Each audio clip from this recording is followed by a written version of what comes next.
नमस्कार मित्रांनो, आज आपण शेवाळ्याचं उपीट एकदम सोप्या पद्धतीने कशा प्रकारे बनवायचं आहे हे बघणार आहोत. आपण ह्या शेवाळ्या आपण थोड्याशा तेलामध्ये करपूस अशा थोडा रंग बदलेपर्यंत भाजणार आहोत मस्त. आणि आपण 2 कांदे चिरून घेतलेले आहेत, थोडीशी मिरची आणि कोथिंबीर, किती आपल्याला पाहिजे तितकी कोथिंबीर घेऊ शकतो आपण.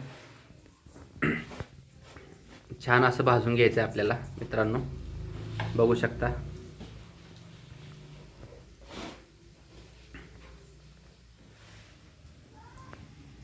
हा आपण कांदा वगैरे चिरून घेतलेला आहे.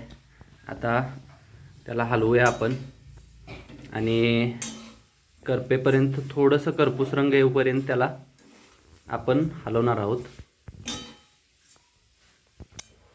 बघू शकता मित्रांनो, हळूहळू रंग बदलायला लागलेला आहे. असंच 2 मिनटं हलवून घ्यायचं आहे व्यवस्थित. अजून याचा रंग बदलू द्यायचा. बघू शकता मित्रांनो, एकदम छान असा लालसर कलर आला आहे. आता आपण काढून घ्यायचं आहे त्याला. बघू शकता मित्रांनो, लालसर कलर आलेला आहे एकदम छान असा. बघू शकता तुम्ही, असं भाजून घ्यायचं आहे त्याला आणि एका प्लेटमध्ये काढून घ्या. परत गॅस चालू करून आपण त्यामध्ये थोडंसं तेल ओतायचं आहे.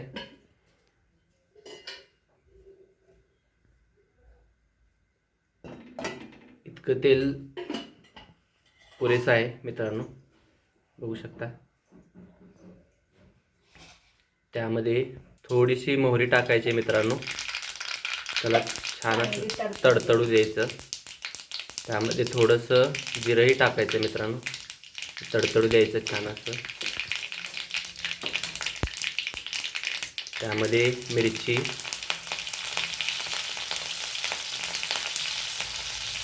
त्याच्यानंतर कांदा, लालसर कांदा होईपर्यंत त्याला चांगलं भाजून घ्यायचं मित्रांनो.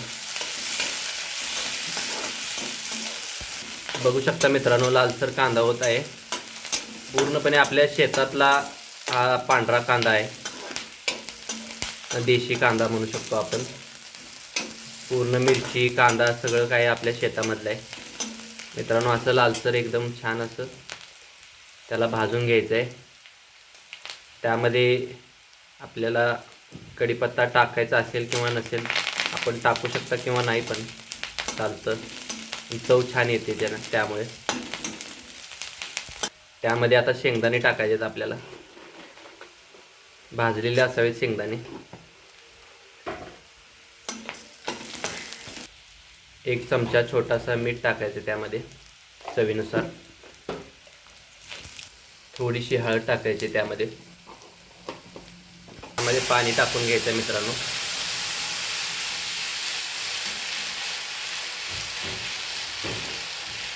पाणी टाकल्याच्या नंतर त्याला थोडंसं उकळू द्यायचं आहे. अशी कोथिंबीर टाका त्यामध्ये.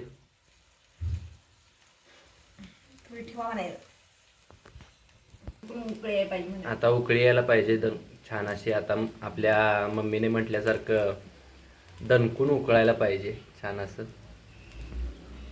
उकळल्याच्या नंतर असं उकळलं पाहिजे मित्रांनो. मग त्यामध्ये आपण शेवळ्या ॲड करायचे आणि त्याला छान असं ढवळून घ्यायचं आहे.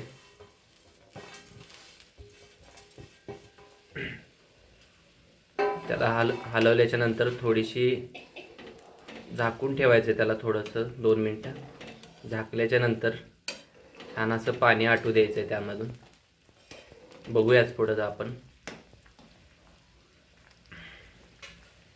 असं झाकून घ्यायचं आहे मित्रांनो त्याला 2 मिनटासाठी.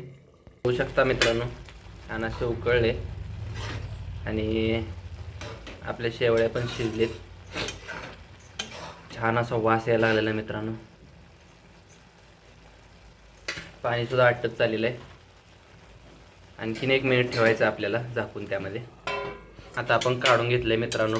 पाणी आटलंय आणि एकदम खमंग असा वास दरवळतोय छान असा. बघू शकता मित्रांनो. हा एकदम कडक असा वास येतो मित्रांनो. आणि टेस्टही अप्रतिम असणार आहे त्याची. एकदम सुटसुटीत बघू शकता मित्रांनो. खायलाही एकदम छान लागतं. करून पहा मित्रांनो. बॅचलरसाठी एकदम सोपी पद्धत आहे. आता याच्यावरती कोथिंबीर ॲड करायची मित्रांनो. बघू शकता एकदम छान असा वास दरवळतोय. खमंग असा वास येतोय आणि कोथिंबीर टाकल्यामुळं आणखीन चवीत भर येते. आपलं जर शेवाळ्याचं उपीट करताना, उपमा करतानाचा जर व्हिडिओ आवडला असेल तर लाईक करा, शेअर करा, सबस्क्राईब करा मित्रांनो.